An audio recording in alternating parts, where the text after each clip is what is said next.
Voilà. Bonjour. Bonjour.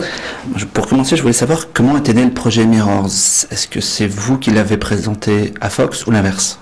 Ça a été complètement l'inverse. C'est-à-dire qu'à la sortie de La Colline à des yeux, j'ai eu plusieurs projets, de faire La Colline à des yeux 2, de faire un autre film qui s'appelait The Waiting, et j'ai reçu un script de Fox qui s'appelait Into the Mirrors, qui était basé sur un film coréen, mais ça je ne le savais pas. Le film venait de sortir en Corée, il n'était pas sorti en France, il n'était pas sorti aux États-Unis, donc j'avais pas encore entendu parler de ce film-là. Et j'ai lu le script et j'ai pas accroché. J'ai pas aimé l'histoire, j'ai pas aimé les personnages, j'ai pas aimé plein de choses, mais il y a quelque chose qui m'a vraiment impressionné et qui est resté avec moi après la lecture, c'était l'idée d'utiliser les miroirs dans un film d'horreur. Et justement d'utiliser les miroirs non pas comme un objet, mais comme une fenêtre, un passage, une porte vers un autre monde, faire quelque chose de plus obscur qu'on n'est pas censé voir, qu'on n'est pas censé connaître. Donc, je suis revenu vers Fox. Et je leur ai dit, écoutez, j'adore le sujet, j'aime pas trop le script, laissez-moi réécrire un film, laissez-moi réécrire quelque chose qui serait ma version, mon interprétation de cette histoire, en reprenant le thème du miroir. Et ils ont joué le jeu, ils m'ont donné carte blanche, et voilà, c'est comme ça que le projet a commencé. Du coup, vous n'avez pas bossé dessus comme on bosse pour faire un remake, c'était presque une idée originale. C'était, comment dire... Après, ils m'ont dit, voilà, c'est un remake, j'ai regardé le film a confirmé tout ce que je pouvais penser sur le scénario, et m'a confirmé d'autres choses, m'a confirmé surtout que l'idée d'utiliser le miroir qui peut s'emparer de votre propre reflet et vous faire faire des choses contre votre volonté, c'était une idée très forte, une idée qu'on retrouve dans Les Griffes de la Nuit, ou qu'on retrouve dans ce genre de film, et donc c'était vraiment pour moi une évidence, il fallait absolument que je fasse ce film.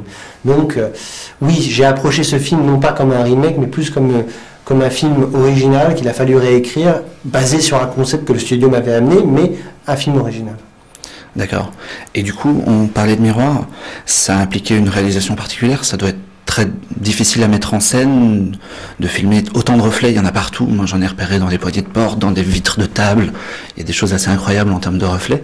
C'est un challenge à mettre en scène? C'était très facile à l'écriture de s'amuser à mettre le reflet dans la poignée de la porte, le reflet dans la table, les miroirs, le reflet dans l'eau, et d'écrire partout que les miroirs étaient comme dans la vie, hein, c'est-à-dire tout autour de nous de plus en plus. Mais après, une fois qu'on se retrouve sur le tournage, évidemment, c'est un autre challenge.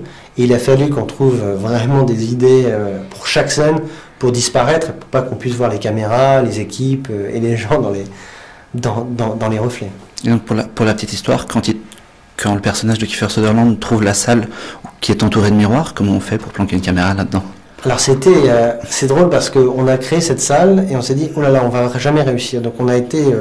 J'ai des amis, vous avez un programme en 3D, où on a recréé la salle en 3D, où on pouvait positionner la caméra et calculer un petit peu tous les angles, et on s'est rendu compte que où qu'on se mette, la réflexion était à l'infini, et qu'une réflexion à l'infini, c'est très simple, on ne peut pas l'effacer, parce que c'est à l'infini, justement. Et c'est là où est venue l'idée de créer cette salle des miroirs, entourée par une sorte de sas tout autour, et finalement de créer une salle des miroirs, de miroirs sans teint. Et finalement, pour pouvoir être à l'extérieur de la salle et pouvoir filmer à travers les miroirs, donnant l'impression qu'on est à l'intérieur sans être à l'intérieur. D'accord. Et on parlait de Kiefer Sutherland.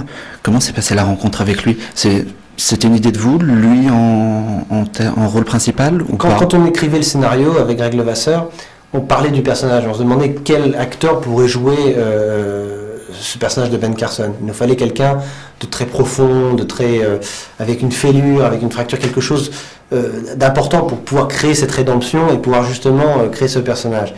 Et j'avais en tête le personnage de Kiefer dans L'Expérience interdite, qui était pour moi, pour ma génération, une sorte d'icône un peu romantique avec son long manteau. Bref, il était quelque chose d'assez impressionnant que j'ai beaucoup aimé quand j'avais 11-12 ans.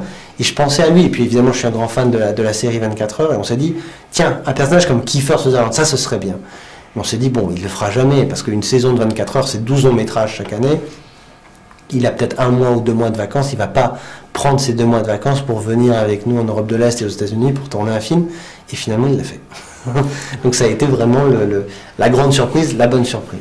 Et sur place, le premier contact, comment ça s'est passé? C'est un pro? On s'est rencontrés plusieurs fois aux États-Unis d'abord.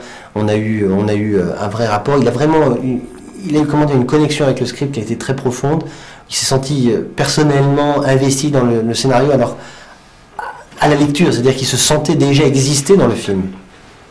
Il se sentait déjà exister dans le film, et c'est à travers, à mon avis, cette adhésion qu'il a poussé à faire le film et à accepter le challenge et venir avec nous. D'accord. À propos du DVD, on va commencer à en parler déjà, c'est peut-être un peu tôt, mais le montage final est celui que vous vouliez, ou est-ce qu'on peut rêver d'une version longue, de plus de scènes gore? Est-ce qu'il y aura un director's cut de prévu? Le director's cut et le film qui sort. Je suis très content parce que j'ai justement réussi à avoir le film que je voulais. J'ai réussi à convaincre la censure américaine de me laisser faire ce que je voulais. L'idée du film, c'était pas de faire un film encore plus choc, encore plus extrême que La Colline à des yeux. C'était un film différent sur un autre genre qui est le surnaturel. Et je voulais explorer ce surnaturel. Je voulais pas faire quelque chose d'encore plus extrême que La Colline à des yeux. C'est un film différent qui n'est pas fait avec une volonté première de choquer, une volonté de faire peur, une peur différente, une peur qu'on retrouve dans Ring ou dans le sixième sens, mais surtout avec un petit peu plus de choc visuel qu'on retrouve dans Shining ou dans L'Expérience interdite ou dans Les Griffes de la nuit. Il me reste très peu de temps, alors je vais faire rapidement un mot sur Piranha 3D. Où est-ce que vous en êtes? Alors on commence la préparation de Piranha. C'est un projet qui est diamétralement opposé à Mirrors, c'est-à-dire que vraiment là on est dans le fun pur, dans le popcorn pur, on est vraiment dans le tour de montagne russe. C'est vraiment le plaisir coupable, et surtout ce qui m'intéresse le plus dans ce film-là, c'est évidemment le fait qu'on va tourner entièrement en relief, et ça c'est avec la nouvelle technologie, et ça c'est pour moi qui travaille sur l'immersion des spectateurs dans les films pour justement créer le maximum de peur, c'est tout d'un coup l'outil rêvé pour optimiser au maximum l'intensité des scènes et le côté visuel. Ça va être à mon avis un des films les plus gore qu'on puisse imaginer. Impatient de voir ça, c'est fini.